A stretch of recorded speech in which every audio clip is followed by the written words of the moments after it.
नमस्कार दोस्तों, आप सभी लोगों का एक बार फिर स्वागत है मेरे YouTube चैनल टेक्नो मास्टर सतेन पर। बंधक संपत्ति का पुनः हस्तांतरण बंधक का भुगतान हो जाने के बाद बंधक धारक से उधारकर्ता को संपत्ति का स्वामित्व हस्तांतरित करना होता है। तो यह प्रक्रिया किस प्रकार से की जाएगी, संपदा 2.0 में हम आज के इस वीडियो में जानेंगे। यदि अभी तक आपने मेरे YouTube चैनल टेक्नो मास्टर सतेन को सब्सक्राइब नहीं किया है तो अभी सब्सक्राइब कर ले, जिससे कि इस प्रकार के यूज़फुल वीडियो अपलोड होते ही सबसे पहले नोटिफिकेशन के माध्यम से आपको मिल पाएँ। चलिए वीडियो स्टार्ट करते हैं।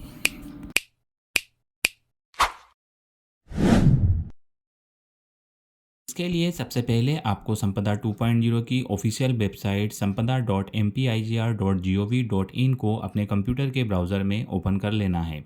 इसके बाद यहाँ पर दिए गए टैब लॉगिन करें पर आपको क्लिक कर अपने संपदा 2.0 का जो अकाउंट है उसे लॉगिन कर लेना है। लॉगिन करने के बाद आपको यहाँ पर दिए गए टैब पंजीयन की प्रक्रिया में ई रजिस्ट्री वाले टैब पर क्लिक कर देना है। इसके बाद यहाँ पर एक कंसेंट फॉर्म खुलेगा, जिस पर क्लिक कर आपको यहाँ पर विलेख के प्रकार का चयन करना है। तो यहाँ पर पहले वाले टैब में आपको ऋण बंध पत्र सिलेक्ट करना है। विलेख के प्रकार में आपको बंधकित संपत्ति का प्रति हस्तांतरण सिलेक्ट कर लेना है, तथा तीसरा वाला जो टैब रहेगा उसमें भी आपको सेम चीज़ बंधकित संपत्ति का प्रति हस्तांतरण लिखा हुआ आएगा, उसे सिलेक्ट कर यहाँ पर सेव कर आगे बढ़े बटन पर आपको क्लिक कर देना है। तो यहाँ पर आपके दस्तावेज का प्रकार का चयन यहाँ पर हो जाएगा। अब आपका संपत्ति का पहचान वाला टैब यहाँ पर खुल जाएगा। अब आपको यहाँ पर आपका जो संपत्ति है उसका दस्तावेज क्रमांक जो कि संपदा रजिस्टर्ड है उसे आपको यहाँ पर दर्ज करना है। जो भी संपत्ति आपके द्वारा यहाँ पर बंधक में रखी गई है उसका आपको यहाँ पर पंजीकृत दस्तावेज संख्या यहाँ पर दर्ज करना रहेगी, जिससे कि वह प्रॉपर्टी आपकी ऑटोमेटिक यहाँ पर ऐड हो जाएगी।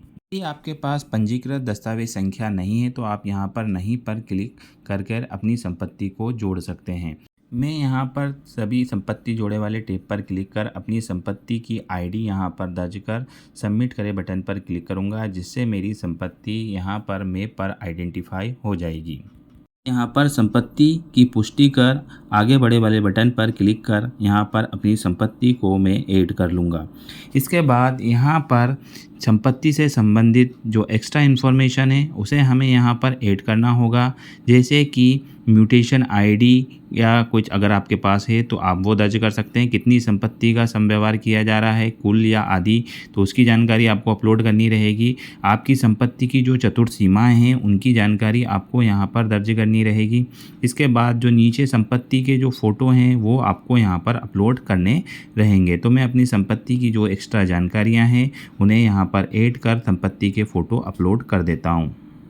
अब नीचे दिए गए टैब संपत्ति विवरण सेव करें पर क्लिक कर अपनी संपत्ति की जानकारी को हम यहाँ पर सेव कर देंगे। सेव करने के बाद सेव कर आगे बढ़े वाले बटन पर क्लिक कर हम नेक्स्ट टैब पर आ जाएंगे। हम पक्षकार का विवरण ऐड करे वाला टैब हमारा यहाँ पर खुल जाएगा, जिसमें हमें बंधक ग्रहीता, बंधककर्ता, सहमतिकर्ता और निष्पादन के गवाह की जानकारी अपलोड करनी है। तो हम सबसे पहले बंधक ग्रहीता, जिस बैंक के पास आपका जो प्रॉपर्टी है बंधक है उसको हमें यहाँ पर ऐड करना रहेगा। अब आवेदक के प्रकार में हम यहाँ पर संगठन का चयन करेंगे। यदि आपका संगठन संपदा पंजीकृत उपयोग करता है तो अब हाँ पर क्लिक कर अधिकृत व्यक्ति का मोबाइल नंबर डालकर OTP डालकर उन्हें मान्य कर उनकी जानकारी यहाँ पर आप ऐड कर लेंगे। यदि आपके जो संगठन है उसके उपयोगकर्ता संपदा रजिस्टर्ड नहीं है तो आपको यहाँ पर नहीं पर क्लिक कर उनकी पूरी जानकारी डिटेल यहाँ पर अपलोड करनी रहेगी। सबसे पहले आप अधिकृत व्यक्ति का यहाँ पर मोबाइल नंबर डालेंगे और कैप्चा डालकर OTP उनके नंबर पर प्राप्त कर उसे सबमिट करेंगे।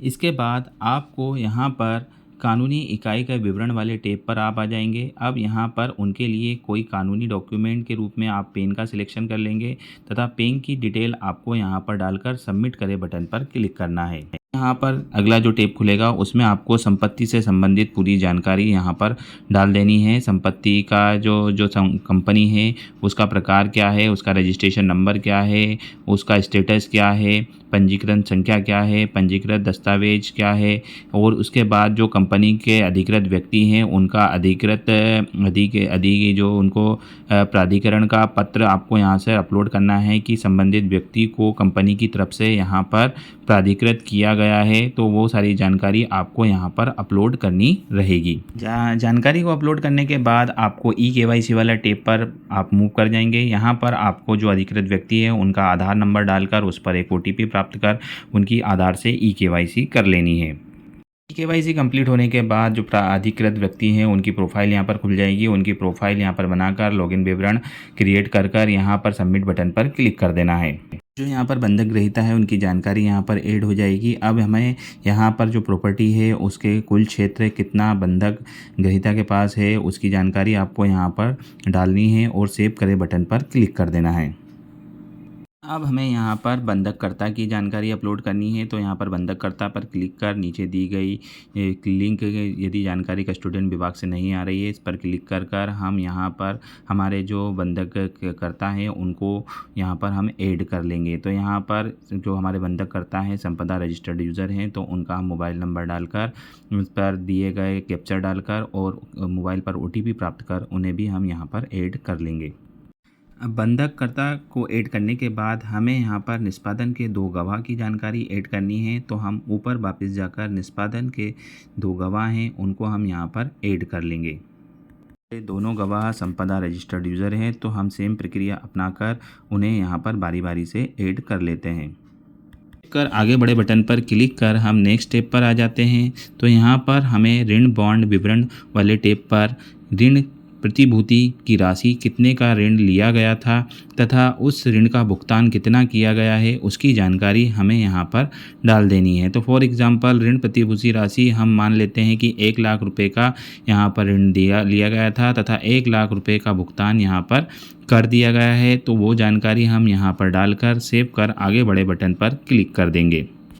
जैसे ही हम इसे सेव करते हैं तो हमारी ड्यूटी का विवरण हमारे पास यहाँ पर आ जाता है कि हमारी स्टाम्प ड्यूटी कितनी लग रही है तथा हमारा पंजीकरण शुल्क कितना है। तो टोटल राशि हमारी 1000 स्टाम्प ड्यूटी है और 1000 पंजीकरण शुल्क है तो टोटल 2000 रुपये का हमें भुगतान करना है, जिसे देखकर सेव कर आगे बढ़ेंगे जिससे कि हम यहाँ पर विलेख प्रारूप पर आ जाते हैं। तो यहाँ पर हमारा जो विलेख का प्रारूप है बंधक प्रतिभूति का पुनः हस्तांतरण, तो यहाँ पर मेरे द्वारा एक विलेख पहले से ही बनाकर रखा हुआ है जिसे मैं यहाँ पर टेम्पलेट सूची से सिलेक्ट कर अपने डॉक्यूमेंट में ऐड कर लूँगा। उसके बाद मैं यहाँ पर दिए गए विलेख की दस्तावेज की भाषा का चयन कर यहाँ पर विलेख देखे वाले बटन पर क्लिक करूँगा, जिससे कि मेरा जो विलेख है मुझे दिखाई देने लग जाएगा, जिसे देखकर मैं उसे वेरीफाई करूँगा और उसे फाइनल सबमिट कर दूँगा। जैसे ही मैं ड्राफ्ट के रूप में सेव करे बटन पर क्लिक करूंगा तो मुझे यहाँ पर अपना जो विलेख है उसे एक बार पुनः देखना होगा और उसे फाइनल सबमिट करना होगा। तो यहाँ पर विलेख देखे और आगे बड़े बड़े बटन पर मैं क्लिक करूँगा, जिससे कि मेरा विलेख पुनः मुझे यहाँ पर दिखाई देने लग जाएगा, जिसे मैं स्क्रॉल डाउन कर नीचे अंतिम सबमिट बटन पर क्लिक कर उसे सबमिट कर दूंगा, जिससे मेरा विलेख में हमारी दोनों पार्टियां जो पक्षकार हैं बंधक ग्रहीता और बंधककर्ता दोनों के पास यहाँ पर स्वीकृति के लिए चली जाएगी।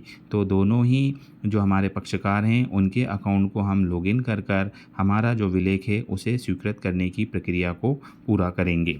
लिए हमें संपदा 2.0 के होम पेज पर जाकर विलेख स्वीकृति एवं हस्ताक्षर वाले टैब पर क्लिक कर देना है।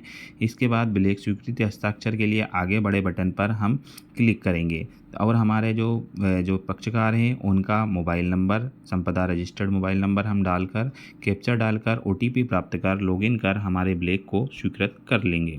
जैसे ही हम लॉगिन करेंगे तो हमारा विलेख हमें कुछ इस तरीके से दिखाई देगा, जिसे हमें स्क्रॉल डाउन कर नीचे आ जाना है और नीचे आने के विलेख देखें और स्वीकार करें बटन पर हमें क्लिक कर देना है। तो हमारा जो विलेख है हमारे एक पक्षकार द्वारा स्वीकृत हो गया है। सेम प्रक्रिया अपनाकर हमारे द्वितीय पक्षकार के माध्यम से हम विलेख को स्वीकृति कर लेंगे।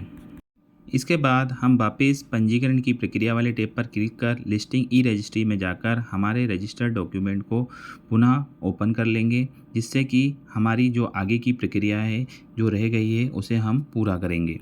विलेख स्वीकृति के बाद हमारा भुगतान करे वाला टैब एक्टिवेट हो जाता है, जिस पर हम क्लिक कर अपने वॉलेट के माध्यम से हम यहाँ पर 2000 रुपये का जो भुगतान है उसे हम यहाँ पर कर लेंगे। जैसे हम भुगतान करें बटन पर क्लिक करेंगे तो मेरे रजिस्टर्ड मोबाइल नंबर पर एक OTP प्राप्त होगा, जिसे मैं दर्ज कर यहाँ पर 2000 रुपये का जो पेमेंट है उसे पूरा कर लेता हूँ।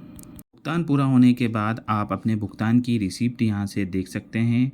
रिसीप्ट देखे पर पावती देखे पर क्लिक कर पावती देख सकते हैं। अब इसके बाद नेक्स्ट कर आगे बढ़े बटन पर क्लिक करेंगे तो आपको ई साइन के लिए अपने पक्षकार को विलेख भेजने के लिए दी गई लिंक पर क्लिक करना है, जिससे आपके सभी पक्षकार के पास एक लिंक चली जाएगी। जिस लिंक पर क्लिक कर कर हमें हमारे जो पक्षकार हैं और जो निष्पादन के गवाह हैं उनके इलेक्ट्रॉनिक साइन हमें यहाँ पर करने होंगे। तो हम एक एक कर कर बारी बारी से हमारे जितने भी चारों दोनों पक्षकार और दोनों गवाहों के ई साइन की प्रक्रिया को पूरा कर लेते हैं।